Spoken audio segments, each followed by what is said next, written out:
한반도는 1945년 이후 분단되어 38도선 양쪽에 근본적으로 다른 두 개의 사회가 생겨났다. 북쪽의 조선민주주의인민공화국은 현대사에서 가장 고립되고 억압적인 정권 중 하나로 발전했습니다. 남쪽의 대한민국은 민주주의와 자본주의를 받아들여 경제 강국이 되었습니다. 이 책은 정치, 경제, 문화, 기술적으로 극명한 대조를 이루는 남북한을 살펴봅니다. 분단 이후 75년 동안 남북한은 서로 다른 길을 걸어오면서 사회 전 분야에 걸쳐 격차가 커졌습니다. 경제적으로 남한은 급성장하여 2021년 1인당 국내 총생산이 북한보다 28배 이상 높을 것으로 예상됩니다. 북한에서는 외부 정보에 대한 접근이 심각하게 제한되어 있으며 북한 정권은 선전을 통해 이데올로기 교육을 철통같이 통제하고 있습니다. 남한에서는 유튜브와 탈북자 계정을 비롯한 외구,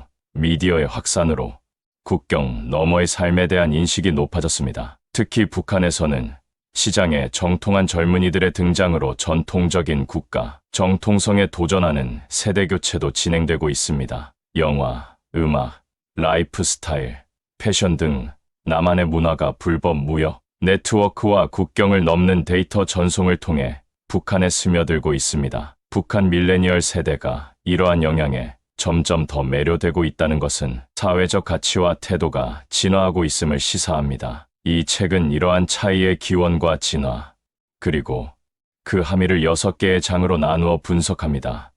분단의 역사, 정치와 거버넌스, 경제, 문화와 사회, 기술, 통일의 전망 등 6개의 챕터로 구성되어 있습니다. 이러한 영역의 대조를 살펴봄으로써 우리는 21세기 남북한이 어떻게 이 지경에 이르렀는지, 오늘날 중요한 단층선이 어디에 있는지, 한반도의 미래는 어떻게 될지 등 남북한에 대해 보다 미묘한 이해를 얻을 수 있습니다. 한반도는 오랜 내부 분단의 역사를 가지고 있습니다. 1910년 일본에 병합된 후 1945년 독립을 되찾은 한국은 북쪽과 남쪽의 점령 지역으로 분리되어 전자는 소련이, 후자는 미국이 지배하게 되었습니다. 이 분단은 1948년 소련의 지원을 받는 조선민주주의인민공화국 DPRK과 미국의 지원을 받는 대한민국 ROK라는 두 개의 한국 정부가 수립되면서 공식화되었습니다. 1945년의 분단은 일시적인 것이었지만 냉전의 긴장은 곧바로 분단, 고착화로 이어졌습니다. 1950년에 이르러 양측은 한반도 전역에 대한 주권을 주장했고 한국전쟁이 발발하면서 절정에 달했습니다. 3년간의 잔인한 전쟁은 교착 상태로 끝났고 38도선을 따라 분단이 고착화되었습니다. 1953년 휴전으로 이 경계를 중심으로 비무장지대 DMZ가 설정되면서 세계에서 가장 군사적으로 중무장한 국경이 형성되었습니다. 그 여파로 두 국가는 북쪽은 공산주의 명령, 경제, 남쪽은 자본주의 민주주의라는 서로 다른 정치 및 경제 체제로 통합되었습니다. 이러한 이념적 경쟁은 전후 대부분의 기간 동안 남북 관계를 규정해왔습니다. 그러나 간헐적으로 협력의 기회가 있었고 특히 햇볕 정책 1998-2008년을 통해 남북 간 외교적, 경제적 교류가 증가했습니다. 75년 동안 분단을 지속시킨 주요 요인은 다음과 같습니다. 남북한은 본질적으로 소련과 중국이 북한을 지원하고 미국이 남한의 안보를 보장하는 냉전 강대국의 고객 국가였습니다. 이는 타협이나 화해에 대한 인센티브를 감소시켰습니다. 군사적 대결로는 1976년 도끼만행 사건, 1996년 잠수함 침입, 2010년 포격, 충돌 등 비무장지대와 해상 경계선을 따라 반복되는 도발로 인해 긴장과 의심이 지속되고 있습니다. 서로 다른 정치 체제를 가지고 있는 북한은 김씨 일가의 왕조 통치 아래 전체주의 독재 체제로 발전해왔습니다. 남한은 민주적 선거를 통해 여러 차례 정권이 바뀌었습니다. 이러한 거버넌스 접근 방식의 차이는 협력을 저해하고 있습니다. 경제적 격차도 남한이 빠르게 산업화하여 선진 경제로 발전하는 동안 북한은 빈곤과 불안정으로 퇴보했습니다. 빈부 격차가 커지면서 북한의 불안감이 커지고 통일에 대한 남한의 관심이 제한되고 있습니다. 사회문화적 차이도 남북한의 젊은 세대는 하나의 한국에 대한 기억이 없습니다. 75년간의 분단 이후 언어적 이질감, 정체성 형성, 문화적 이질감으로 인해 통합에 어려움을 겪고 있습니다. 남북한은 여전히 대립과 화해의 세력 사이에 갇혀 있습니다. 통일의 가능성은 멀게만 느껴지지만 2018년 판문점 및 평양 정상회담과 같은 이벤트는 소원했던 이웃 간의 소통 채널을 다시 열었습니다. 그러나 대립이 계속 커지면서 분단된 한반도의 앞길은 여전히 불확실성으로 가득 차 있습니다. 1945년 한반도가 분단된 이후 남북한의 정치 체제는 급격하게 달라졌습니다. 북한은 3대에 걸친 김씨 왕조 아래 전체주의적 일당 독재 체제로 발전했습니다. 남한은 민주적 구조와 절차를 통해 권력이 여러 차례 이양되었습니다. 이러한 거버넌스 접근 방식의 차이는 분단을 지속시키는 핵심적인 요인이었습니다. 조선민주주의인민공화국 DPRK는 통치자 김씨 가문에 대한 포괄적인 개인 숭배를 중심으로 하는 전체주의 국가입니다. 설립자 김일성은 한국전쟁 이후 절대적 통치권을 강화하여 경쟁자를 제거하고 조선노동당 WPK를 유일한 통치 기관으로 공고히 했습니다. 이러한 중앙집권적 독재 체제는 그의 아들 김정일과 손자 김정은에 의해 계속되고 있습니다. 조선노동당은 사회와 통치의 모든 측면을 통제하고 있습니다. 정치적 반대 세력은 신속하게 제거됩니다. 선거는 대체로 집권당의 사전 승인을 받은 모든 후보가 출마하는 상징적인 성격이 강합니다. 최고인민회의 SPA는 헌법상 최고 권력기관이지만 조선노동당과 김씨 일가가 이미 공식화한 결정에 고무도장을 찍는 역할에 불과합니다. 북한 주민들은 태어날 때부터 김씨 일가를 전지전능한 신으로 숭배하도록 선전이 집중적으로 이루어지고 있습니다. 이러한 세뇌 교육은 독재적 통제를 가능하게 하지만 급변하는 정보 환경 속에서 북한 정권을 사회 변화에 취약하게 만들기도 합니다. 대한민국은 1987년 6월 민주화 항쟁으로 수십 년간의 권위주의적 군부 통치가 종식된 이후 여러 차례의 민주적 권력 이양을 거쳤습니다. 이제 자유롭고 공정한 선거가 표준이 되었습니다. 정치권 내 진보와 보수의 이념적 분열이 지속되고 있지만 투표를 통한 권력 이양은 평화적으로 이루어졌습니다. 2022년 윤석열 대통령이 이끄는 현 정권은 이전의 자유주의 정부임 문재인 정부를 대신해 집권했습니다. 대한민국은 본질적으로 일당 독재 국가였기 때문에 수십 년 동안 이러한 변화는 불가능했습니다. 지난 30년간의 민주적 통합은 김씨 일가를 중심으로 한 북한의 단일 통치 모델과 극명한 대조를 이룹니다. 그러나 한국의 민주주의 발전이 일직선상에 있는 것은 아닙니다. 정치적 권리의 확대에도 불구하고 부패와 권력 남용 스캔들은 많은 정부를 괴롭혔고 이는 대중의 신뢰를 약화시켰습니다. 또한 북한과의 교류와 화해를 추구하는 진보 세력과 보수적인 강경파 사이에 긴장이 지속되고 있습니다. 이러한 국내 분열은 때때로 북한에 대한 일관된 정책 수립을 방해했습니다. 대한민국은 민주주의 규범을 채택한 반면 북한은 75년간의 김씨 일가 통치 이후에도 여전히 권위주의적 통제하에 있습니다. 중앙집권적 의사결정으로 인해 북한 정권은 정권 유지와 김씨 일가의 영속성에 직접적으로 초점을 맞춘 장기 전략을 수립할 수 있습니다. 남한의 정치는 대중의 정서와 역대 행정부 간의 정책 변동에 더 취약합니다. 전체주의적 경직성과 민주적 유연성 사이의 이러한 불일치는 남북 관계의 걸림돌로 작용해왔습니다. 거버넌스의 투명성 부재와 음소거된 목소리 또한 참여 이니셔티브와 신뢰 구축을 복잡하게 만듭니다. 그러나 일부 전문가들은 북한 체제가 하향식 의사결정을 신속하게 이행할 수 있는 반면 아래로부터의 의견 수렴이 부족하기 때문에 오판이 발생하기 쉽다고 주장합니다. 또한 급격한 사회 변화에 빠르게 적응할 수 있는 능력도 남한에 비해 의심스럽습니다. 두 정치 체제 간의 분열이 지속되는 가운데 이러한 불일치에도 불구하고 건설적인 대화의 길을 찾는 것이 중요한 과제입니다. 수십 년 동안 크게 다른 거버넌스 접근 방식이 고착화된 상황에서 타협적인 해결책을 찾기는 어려워 보입니다. 그러나 20만 1819년 정상회의가 보여준 것처럼 대내외적 사건으로 인해 예측할 수 없는 변화가 일어날 수 있습니다. 앞으로의 궤적은 여전히 불확실하지만 정치적 대립의 기원과 윤곽을 이해하는 것은 난기류를 헤쳐나가는 데 매우 중요합니다. 남북한의 경제는 분단 이후 엄청난 격차를 보이고 있습니다. 남한은 빠르게 산업화하여 세계와 통합된 선진 경제로 성장했습니다. 북한은 전체주의적 중앙계획과 해외 원조에 의존하는 빈곤하고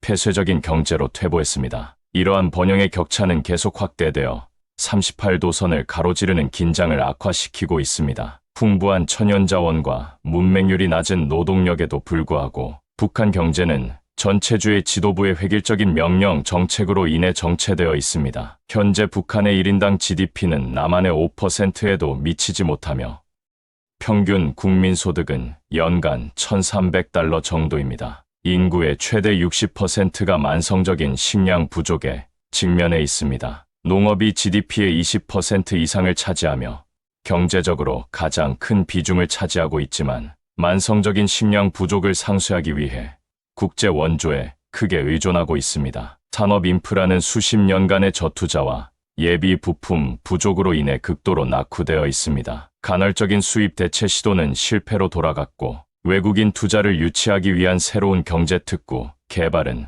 정체되어 있습니다. 자력갱생 주체는 여전히 공식적인 경제 이념이지만 불법 무역 네트워크, 송금, 원조에 의해 체제가 유지되고 있습니다. 주기적인 단속은 체제 실패와 일반 시민에 대한 제재의 지속 불가능성을 반영하는 비인가 시장 활동의 증가를 막는데 거의 도움이 되지 않습니다. 반면 한국 경제는 한국 전쟁의 잿더미에서 경이적인 성장을 거듭하여 오늘날 세계 10위권의 경제 대국으로 발돋움했습니다. 교육과 수출 지향적인 첨단 제조업에 대한 막대한 투자에 힘입어 1인당 국민소득은 4만 달러를 넘어섰습니다. 삼성과 현대와 같은 대기업 재벌은 급속한 산업화를 이끌었고 전자, 자동차, 조선, 건설 등 여러 분야에서 글로벌 시장 지배력을 확보하는 데 기여했습니다. 하지만 높은 가계 부채 수준으로 어려움을 겪으면서 부의 격차도 커졌습니다. 숙련되고 기술에 능통한 노동력이 풍부함에도 불구하고 청년 실업률은 여전히 높은 수준을 유지하고 있습니다. 출산율 급감으로 인한 한국의 인구 절벽은 미래의 생산성과 연금의 지속 가능성을 위협하고 있습니다. 남한은 엘리트 고소득층에 속하는 반면 북한은 불안정과 제재로 어려움을 겪고 있는 등 70년이 지난 지금도 남북한의 경제적 운명은 여전히 극명하게 엇갈리고 있습니다. 문화적 유사성은 분단 이후 근본적으로 다른 제도적 궤적을 고려할 때 확대되는 개발 격차로부터 보호해줄 수 없습니다. 북한의 세습 독재 체제는 소련식 중앙계획과 주체 이데올로기를 고수하고 있는 반면 남한은 개방무역과 함께 민주적 자본주의를 받아들였습니다. 열악한 거버넌스, 잘못된 자원 배분, 국제적 고립은 북한의 구조적 경제 잠재력을 심각하게 제약하고 있습니다. 그럼에도 불구하고 일부에서는 북한의 미개발 광물 자원과 훈련된 노동력을 궁극적인 통일 시나리오에서 남북 관계가 해빙되어 남한의 인프라 투자를 유치할 경우 활용할 수 있는 자원으로 보고 있습니다. 그러나 평균 소득이 40달러에서 1,300달러로 벌어진 상황에서 이러한 번영의 단절을 해소하는 것은 엄청난 비용과 노력이 필요할 것입니다. 현재로서는 북한의 경제적 압박은 계속 가중되는 반면 남북 교역은 미미한 수준에 머물러 있어 불만이 커지고 비무장지대의 긴장이 고조되고 있습니다. 한국은 유구한 문화 역사와 혈통을 가지고 있지만 75년간의 분단으로 인해 남북한 사회 구조와 일상생활에서 차이가 커지고 있습니다. 북한의 제한적인 국가 통제는 남한에 스며드는 세계화의 영향과 대조를 이룹니다. 또한 남북한 모두에서 전통적인 사회 통념에 도전하는 세대 간 사고방식의 변화가 일어나고 있습니다. 북한 정권은 일상생활에 대한 포괄적인 통제와 감시 시스템을 시행하고 있습니다. 제도화된 카스트 제도는 김씨 가문에 대한 충성심과 유대를 기준으로 주민들의 등급을 매깁니다. 이러한 송분 분류는 기회와 자원에 대한 접근성을 결정하고 사회경제적 계층화를 고착화합니다. 외부의 영향은 매우 제한적입니다. 외국 언론, 문학, 심지어 은어까지도 엄격하게 처벌됩니다. 국가는 김씨 일가를 신과 같은 아버지상으로 선전하는 끊임없는 선전을 통해 이데올로기적 통제를 유지하고 있습니다. 이러한 만연한 분위기는 불만의 저류에도 불구하고 표면적으로는 대체로 수동적인 주민들을 만들어냈습니다. 김정일과 김정은의 아버지 사망 이후 대규모 민간인 집회와 대중회에도 광경은 많은 사람들에게 두려움과 절망을 감춘 충성심의 인위적인 표출입니다. 그럼에도 불구하고 경제난이 외부의 적 때문이라고 주장하는 국가 선전에도 불구하고 상대적으로 번영하는 남한과의 눈에 보이는 격차가 커지고 지하 시장 활동이 증가하면서 젊은 세대의 시각이 바뀌고 있습니다. 한국은 급속한 경제 발전과 기술력에도 불구하고 사회적 관점에서 볼 때 매우 보수적인 모습을 보이고 있습니다. 유교적 가부장제 전통이 만연한 성차별의 근간을 이루고 있습니다. 여성과 소수자에 대한 차별은 직장과 대중의 인식 모두에서 여전히 존재합니다. 외모와 이미지는 한국의 문화 자본, 즉 한류라는 현상의 급격한 부상으로 촉발된 외모와 이미지가 큰 역할을 합니다. 한국의 미디어와 대중문화는 1990년대 이후 인기 있는 K-팝 밴드, 눈물샘을 자극하는 드라마, 손에 땀을 쥐게 하는 스릴러 영화에 이르기까지 지역 및 전 세계적으로 큰 인기를 얻고 있습니다. 이로 인해 해외에서 한국 관광과 한국 제품에 대한 수요가 증가했으며 이민자 증가로 사회의 인종 구성이 다양해졌습니다. 현지인들의 반응은 여전히 엇갈리고 있습니다. 반동적인 젠더 운동의 급증은 전통적인 관습과 기존 사회, 위계 질서에 순응하지 않으려는 젊은이들 사이의 갈등이 해결되지 않았음을 나타냅니다. 노동조합 조직률도 빠르게 증가하고 있으며 이는 노동계급의 불만과 진보적 정치 변화를 반영합니다. 북한에서는 자의적 구금이나 처벌의 일상적 위험이, 남한에서는 사회적 경계를 허무는 시민, 항해 운동이 벌어지는 등 오늘날 남북한의 사회적 대조는 인간 존재의 거의 모든 측면에 걸쳐 있습니다. 분단 이후 70년 동안 근본적으로 다른 제도적 변화로 인해 한반도 양쪽의 시민들은 표면적으로는 한민족의 유산을 공유하고 있음에도 불구하고 거의 이질적인 관계의 틀을 형성하고 있습니다. 그럼에도 불구하고 두 사회 모두 외부의 영향을 지속적으로 흡수하면서 보수적인 사회 규범과 권위주의적 통제에 대항하는 점진적인 가치 변화가 일어나고 있음을 암시합니다. 남한의 젊은이들은 이미 오랜 불평등에 대한 파괴적인 도전을 주도하고 있으며 북한의 지하시장 문화의 출현은 억압적인 국가 체제 하에서도 잠재적인 세대 간 사고방식의 변화를 예고하고 있습니다. 북한 주민들의 국경을 초월한 커뮤니케이션 네트워크가 확대되면서 외국 미디어에 대한 노출이 가속화됨에 따라 수십 년 동안 강도 높은 훈련을 받아온 북한 주민들은 분열과 대안적 동맹의 위험에 직면해 있습니다. 장기적인 사회적 영향은 여전히 모호하지만 지각 변동이 일어나고 있는 것은 분명해 보입니다. 분단 이후 남북한의 기술 역량은 엄청난 격차를 보였다. 남한은 혁신을 통해 반도체, 전자, 통신 등 여러 분야에서 전 세계 산업 리더 대열에 합류했습니다. 북한은 디지털 기술과 정보 흐름에 대한 민간인의 접근을 엄격하게 통제하면서 군사 R&D에 우선순위를 두고 있습니다. 그러나 물리적 장벽에도 불구하고 국경을 넘나드는 IT 인프라 통합과 사이버 침투가 증가하고 있습니다. 북한 정권은 통신과 미디어 소비에 대해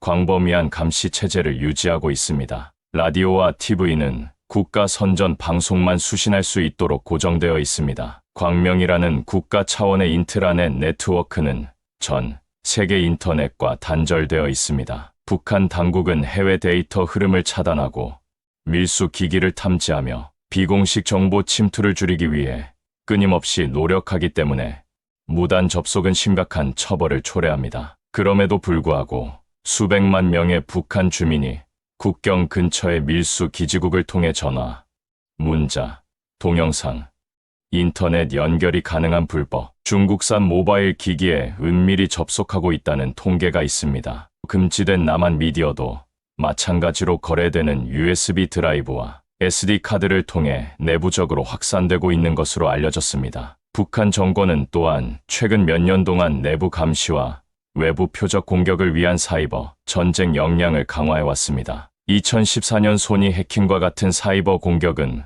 북한 정권의 외화를 벌어들이는 동시에 기술 역량을 강화합니다. 이와는 대조적으로 오늘날 한국은 전 세계에서 가장 기술적으로 진보된 국가 중 하나입니다. ICT 인프라는 유럽과 미국의 주요 국가들을 능가하는 거의 보편화된 광대역 및 5G 네트워크를 포함합니다. 2019년에는 중국보다 1년, 미국보다 2년 앞서 상용 오지 서비스를 출시하는 등 선도적인 오지 서비스를 선보였습니다. 90% 이상의 가구가 인터넷에 연결되어 있으며 1인당 게임 및 소셜 미디어 사용률이 세계 최고 수준입니다. 또한 한국은 메모리 칩과 OLED 스크린 분야에서 세계 시장 점유율 1위를 차지하고 있으며 삼성, LG, 현대와 같은 브랜드는 전자제품, 스마트폰, 자동차, 산업기계 분야에서 시장을 선도하는 등 다양한 하드웨어 수출을 주도하고 있습니다. 기술 혁신에 대한 한국의 집착은 수십 년간의 경제 성장을 뒷받침해 왔습니다. 하지만 지나친 디지털 몰입은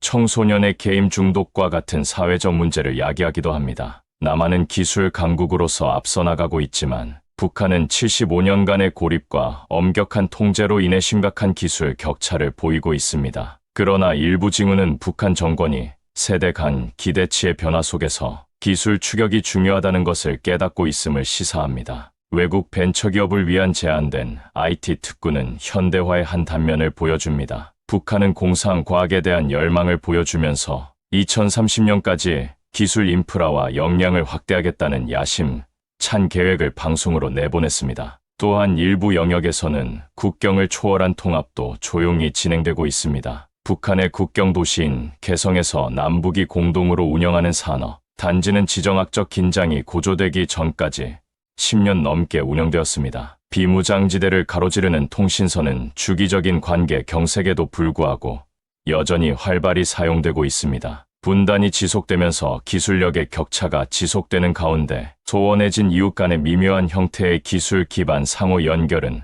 관계를 계속 복잡하게 만들고 있습니다. 한반도의 통일 가능성에 대한 문제는 70년이 넘는 분단 이후에도 여전히 복잡한 논쟁거리로 남아 있습니다. 정치적 비전, 경제적 비용, 문화적 통합 문제부터 하나의 한국에 대한 기억이 없는 사람들 사이의 사회, 심리적 장벽에 이르기까지 다양한 이슈가 있습니다. 글로벌 지정학적 이해관계는 문제를 더욱 복잡하게 만듭니다. 그럼에도 불구하고 2000년 남북 정상회담, 햇볕 정책 시대, 2018년 판문점 및 평양 남북 정상회담과 같은 순간을 통해 화해의 가능성은 반복적으로 나타나고 있습니다. 이 장에서는 통일 전망에 영향을 미치는 요인을 대내외적 관점에서 분석합니다. 통일의 핵심 전제 조건은 북한의 정치적 변화와 서울과 평양 간의 화해입니다. 김씨 정권은 반대 세력의 공간을 열어줄 기미가 보이지 않습니다. 관여를 추진하면 잔혹한 독재자에게 동조한다는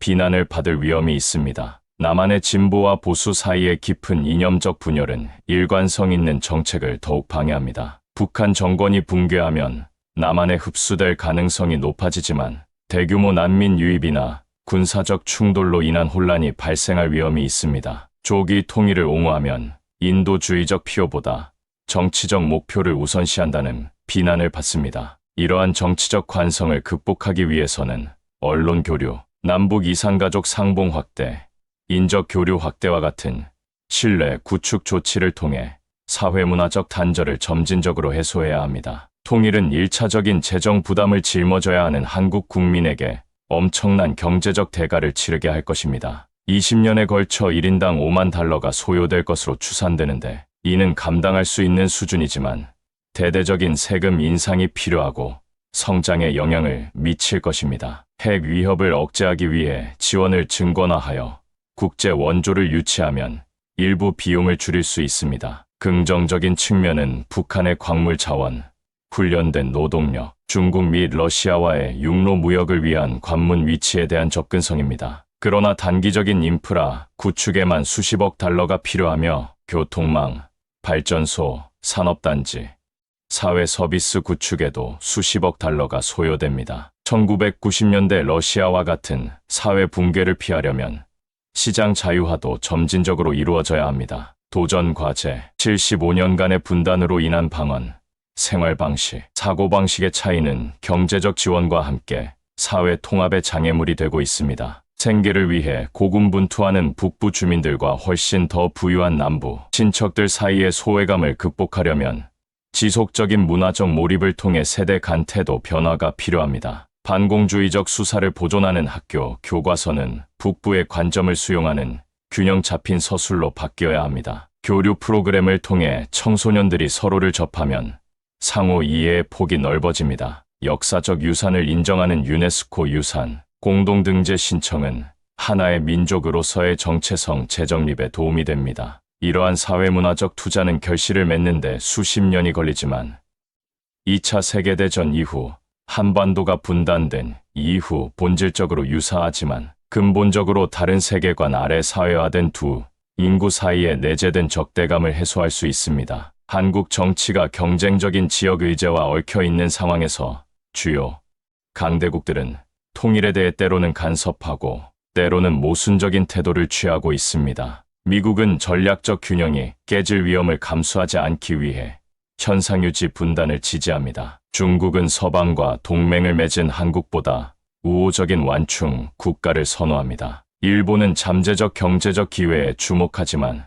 민족주의적 통일 국가를 두려워합니다. 러시아는 남한으로의 철도 접근에 대한 욕구와 미국과의 긴밀한 관계에 대한 위험 사이에서 균형을 잡고 있습니다. 이처럼 얽히고 설킨 강대국들의 이해관계를 헤쳐나가는 것은 매우 어려운 외교적 과제입니다. 따라서 점진적인 신뢰 구축이 무엇보다 중요합니다. 철도 연결, 군사분계선 철수, 남한과 북한의 전력 공유는 초기 통합의 디딤돌을 제공합니다. 통일 비전을 구체화하기 위해서는 미중 대립이 격화되는 상황에서 한국의 열망을 분리하는 것도 필수적입니다. 통일의 길은 여전히 험난하지만 한국의 역사는 통일에 대한 열망이 세기를 뛰어넘어 지속될 수 있음을 말해줍니다. 중국의 현재 군사 전략을 형성한 역사적 맥락을 살펴보는 것으로 탐험을 시작합니다. 수세기 동안 중국은 문화와 기술 발전으로 유명한 아시아의 지배적인 세력이었습니다. 그러나 굴욕의 세기라고도 불리는 19세기와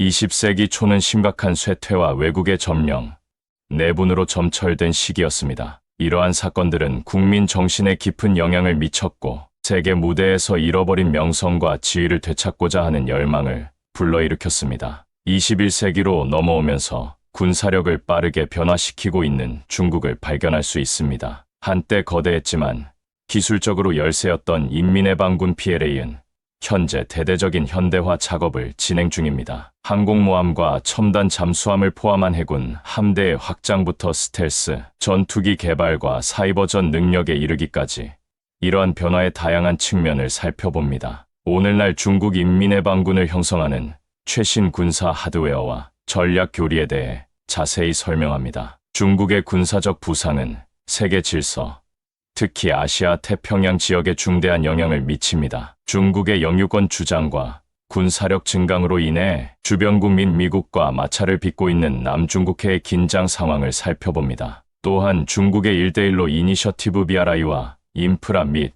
투자 프로젝트를 통해 중국의 영향력을 확대하기 위한 전략적 도구로 어떻게 활용되고 있는지도 살펴봅니다. 중국은 인상적인 발전에도 불구하고 군사적 야망에 영향을 미칠 수 있는 내부적 도전에 직면해 있습니다. 급속한 군사력 확장에 따른 경제적 부담, 핵심 기술 분야에서의 혁신 노력, 인구 고령화의 영향에 대해 논의합니다. 중국의 군사력 성장의 미래 궤적을 고찰하는 것으로 마무리됩니다. 중국은 2049년까지 글로벌 군사 강대국이 되겠다는 목표를 달성할 수 있을까요? 그리고 지역 안정과 세계 평화에 어떤 대가를 치을까요? 우리의 여정은 한반도에 대한 미국의 개입에 대한 역사적 개요로 시작됩니다. 1950년대 한국전쟁부터 시작하여 미국의 군사 및 외교, 전략의 발전 과정을 추적합니다. 휴전협정, 이후 냉전 역학관계, 남한 내 미군 기지 설립은 오늘날 미국의 입장을 이해하는 토대를 마련합니다. 현대 시대로 넘어오면서 현재 한반도에서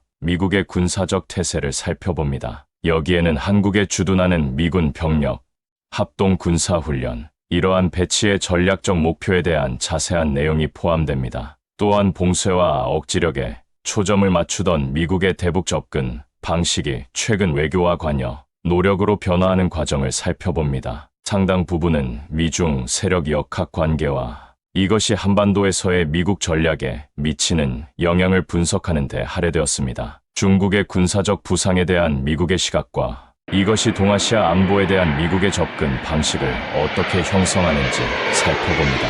여기에는 사드 미사일 방어 시스템, 남중국해에서의 항행의 자유작전, 그리고 이 지역에서 중국의 영향력을 상쇄하기 위한 미국의 광범위한 전략에 대한 논의가 포함됩니다. 북한에 미군 기지를 배치할 수 있는 가능성을 영내 세력 이동에 대한 전략적 대응으로 살펴봅니다. 역사적 맥락과 현대의 도전 과제를 모두 고려하여 이러한 움직임이 갖는 전술적, 지정학적 함의를 살펴봅니다. 이 부분에서는 이 전략의 실현 가능성과 지역, 안보 구조에 미칠 잠재적 영향에 대한 전문가들의 의견을 들어봅니다. 미국의 동맹국으로서 한국의 역할과 미국의 전략적 계산에서 한국의 위치는 또 다른 초점입니다. 긴장과 협력의 시기를 포함하여 한미 동맹이 수년에 걸쳐 어떻게 발전해왔는지 분석합니다. 특히 북한과 중국과의 관계에서 한국의 군사력 증강이 한국의 외교,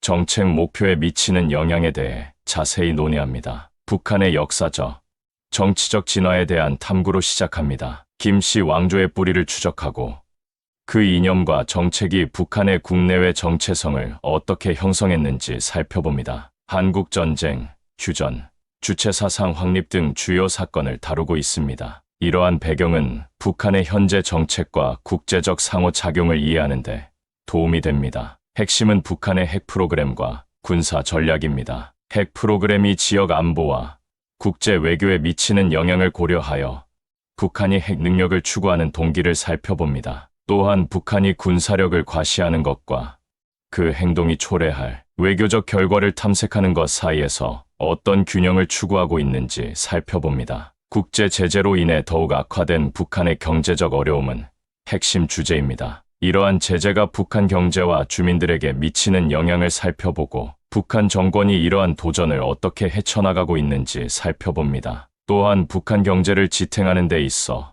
불법 활동과 해외 원조의 역할에 대해서도 살펴봅니다. 북한과 주변 강대국, 특히 중국과 한국 간의 복잡한 관계를 면밀히 분석합니다. 북한의 주요 동맹국이자 경제적 생명줄인 중국의 역할을 살펴보고 이 관계의 미묘한 차이와 한계를 파헤칩니다. 또한 최근의 외교적 노력과 정상회담을 포함하여 긴장과 관여의 시기를 검토하면서 남북 관계에 대해서도 다룹니다. 사회 변화, 정보 통제, 민심의 잠재적 변화 등 북한 내부의 역학 관계에 대해서도 조명합니다. 북한 정권의 회복력과 변화를 주도할 수 있는 요인을 모두 고려하여 내부 개혁의 가능성을 살펴봅니다. 마지막으로 북한의 미래를 전망합니다. 고립과 군사력 집중의 지속부터 참여 확대와 경제 개혁에 이르기까지 다양한 시나리오를 고려합니다. 이러한 시나리오의 실현 가능성과 지역 안정 및 국제 관계에 미치는 영향을 평가합니다. 전문가 인터뷰,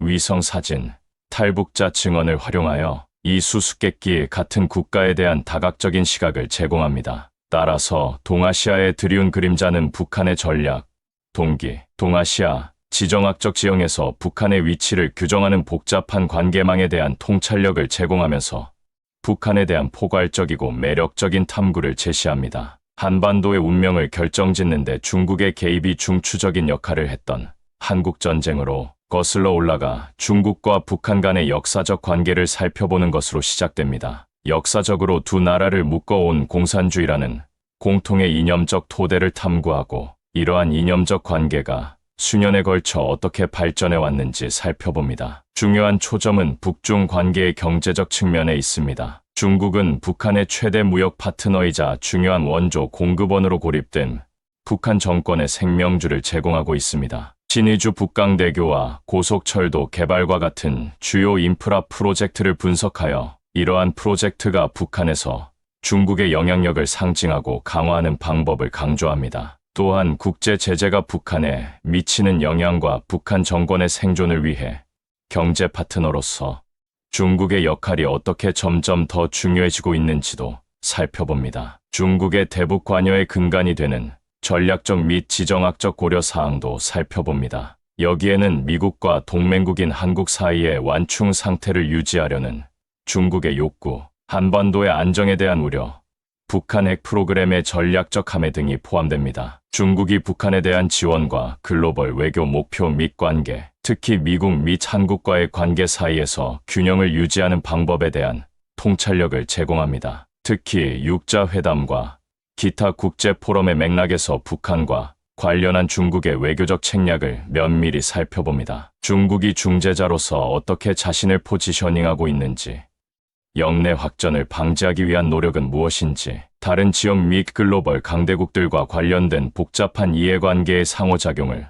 어떻게 헤쳐나가는지 살펴봅니다. 북한과의 관계에 대한 중국 내부의 도전과 비판도 다룹니다. 여기에는 북한 지원의 비용과 편익에 대한 중국 내 논쟁, 북한의 예측 불가능성과 지역 안보에 미치는 영향에 대한 우려, 북한 정권에 대한 중국 대중의 인식이 포함됩니다. 마지막에서는 중국과 북한 관계의 미래에 대해 생각해 봅니다. 지속적인 지원과 협력부터 변화하는 글로벌 역학 관계에 따른 정책 변화까지 잠재적인 시나리오를 고려합니다. 미국의 외교 정책 변화나 북한 정권 내부의 변화와 같은 국제 환경의 변화가 중국의 접근 방식에 어떤 영향을 미칠지 추측해 봅니다. 한국 전쟁의 참화에서 경제 기적에 이르기까지 한국의 여정을 추적하는 것으로 시작합니다. 이 이야기의 핵심은 한국의 급속한 경제 발전이 어떻게 군사 현대화를 뒷받침했는지에 대한 것입니다. 북한의 끊임없는 위협과 미국의 군사 지원, 의존도를 낮추기 위한 정부의 전략적 결정에 따라 국방 역량에 막대한 투자를 단행한 과정을 강조합니다. 상당 부분은 한국의 군사 기술 발전에 할애되어 있습니다. FA-50 전투기, K 흑표 전차, 해성, 미사일의 개발 등 방위 산업의 다양한 측면을 살펴봅니다. 이러한 시스템의 기술력, 운영 능력, 글로벌 표준과 비교하여 심층적으로 살펴봅니다. 한국이 주요 무기 수출국으로 부상한 과정을 중점적으로 다룹니다. 고품질의 비용 효율적인 무기 시스템 개발을 비롯해 세계 무기 시장에서 성공을 거둔 전략을 살펴봅니다. 필리핀과 인도네시아에 대한 FA-50 제트기 판매와 같은 주요 수출 계약과 한국산 군용 하드웨어에 대한 글로벌 수요 증가에 대해서도 설명합니다. 한국이 군사 강국으로 부상한 데 따른 지역적, 세계적 영향에 대해서도 다룹니다. 여기에는 한국의 전통적 동맹국인 미국과의 관계, 변화와 한국의 군사력 강화가 동아시아에서 이중 경쟁의 역학 관계에 어떤 영향을 미치는지에 대한 분석이 포함됩니다. 또한 지역 안보 문제에서 한국의 이익을 주장하면서 강대국과의 관계의 균형을 맞추려는 노력 등 점점 더 공세적으로 변하고 있는 한국의 외교 정책에 대해 자세히 설명합니다. 이러한 성공에도 불구하고 한국은 군사력 성장을 지속하는 데 있어 도전의 직면에 있다. 예산 제약, 기술 종속성, 지정학적 위험 등 이러한 도전 과제에 대해 논의합니다. 또한 국방 기술 자립도 향상, 글로벌, 무기 시장 진출 확대, 복잡한 지역 안보 역학 관계 등 잠재적 시나리오를 고려하여 한국의 미래 국방 정책 방향을 추측합니다. 현대 사회에서 반도체의 중요한 역할을 강조하는 것으로 시작합니다. 이 작은 부품은 스마트폰에서 군용 하드웨어에 이르기까지 거의 모든 전자, 기기의 핵심입니다. 반도체 생산에 대한 통제권이 단순히 경제적 문제일 뿐만 아니라 국가 안보와 글로벌,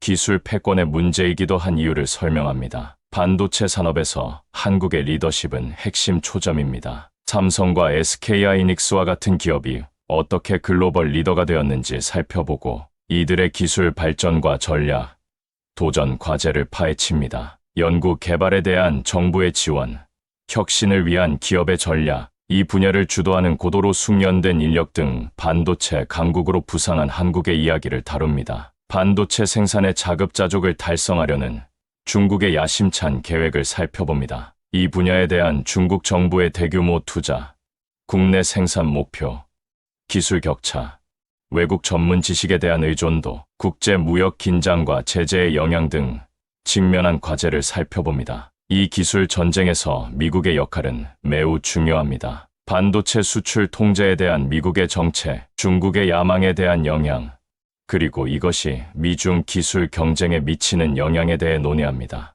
또한 한국이 이 두 강대국 사이에서 전략적 동맹과 경제적 이해관계를 어떻게 탐색하고 있는지 살펴봅니다. 중요한 부분은 글로벌 반도체 공급망에 관한 것입니다. 동아시아의 반도체 생산 집중이 글로벌 전자제품 제조에 미치는 영향과 공급망, 리스크를 완화하기 위한 국가 및 기업의 전략을 분석합니다. 반도체 전쟁의 광범위한 지정학적, 경제적 영향에 대해서도 살펴봅니다. 여기에는 반도체 우위가 어떻게 기술력의 균형을 바꾸고 군사력에 영향을 미치며 세계 경제 안정에 영향을 미칠 수 있는지에 대한 논의가 포함됩니다. 마지막으로 반도체 산업의 미래에 대해 추측해봅니다. 중국이 한국과의 기술 격차를 좁히는 데 성공할까요? 한국은 어떻게 경쟁력을 유지할 수 있을까요? 양자 컴퓨팅과 인공지능과 같은 신기술이 반도체 개발에 어떤 영향을 미칠까요? 반도체 경쟁에서 한국의 전략적 포지셔닝, 반도체 산업의 미래를 고려할 때 한국의 역할은 매우 중요하다는 것은 부인할 수 없는 사실입니다. 이미 반도체 생산의 글로벌 리더인 한국은 산업이 발전함에 따라 기회와 도전에 직면해 있습니다. 반도체 분야에서 한국의 지속적인 우위는 변화하는 기술에 대한 혁신과 적응 능력에 달려 있습니다. 특히 오지 기술 및 인공지능과 같은 첨단 분야에 대한 한국의 연구, 개발 투자가 중요할 것입니다. 한국 기업들은 또한 컴퓨팅 및 스토리지, 기술을 재정의할 수 있는 차세대 반도체에 집중할 것으로 예상됩니다. 한국은 미국과 중국의 지정학적 압력 사이에서 균형을 잡는 것이 중요한 과제가 될 것입니다. 이 두 강대국 간의 긴장이 고조됨에 따라 한국은 경제적 이익과 전략적 동맹을 신중하게 탐색해야 하는 미묘한 입장에 처할 수 있습니다. 이 균형을 맞추기 위해서는 외교적 기교와 전략적 경제 계획이 필요합니다. 다변화는 한국 전략의 핵심이 될 것입니다. 한국은 미국과 중국을 넘어 파트너십을 확대함으로써 단일 시장에 대한 과도한 의존으로 인한 위험을 완화할 수 있습니다. 여기에는 동남아시아, 유럽의 다른 국가와의 관계 강화, 아프리카 및 라틴 아메리카의 새로운 시장 개척 등이 포함됩니다. 한국은 국내적으로 첨단 산업 분야의 인력 부족과 지속적인 인력 재교육 필요성 등의 과제를 해결해야 합니다. 교육 및 훈련 프로그램을 지원하는 정부의 역할은 산업 성장을 지속하는 데 필수적입니다. 지속 가능성과 공급망 회복력은 점점 더 중요해질 것입니다. 반도체 생산에 필요한 원자재를 확보하고 보다 지속 가능한 제조, 공정을 개발하는 한국의 능력은 경쟁력을 유지하는 데 매우 중요할 것입니다. 경제 측면에서 한국의 성장과 안정은 반도체 산업의 성공과 밀접한 관련이 있습니다. 반도체 산업의 성과는 한국의 GDP, 무역 수지 및 전반적인 경제 건전성에 상당한 영향을 미칠 것입니다. 결론적으로 반도체 경쟁에서 한국의 전망은 희망과 도전이 공존하는 상황입니다. 기술에 대한 한국의 지속적인 투자, 전략적 글로벌 포지셔닝, 지정학적 환경을 탐색하는 능력에 따라 글로벌 반도체 산업의 미래와 더 나아가 더 넓은 기술 환경을 형성하는 데 있어 한국의 역할이 결정될 것입니다.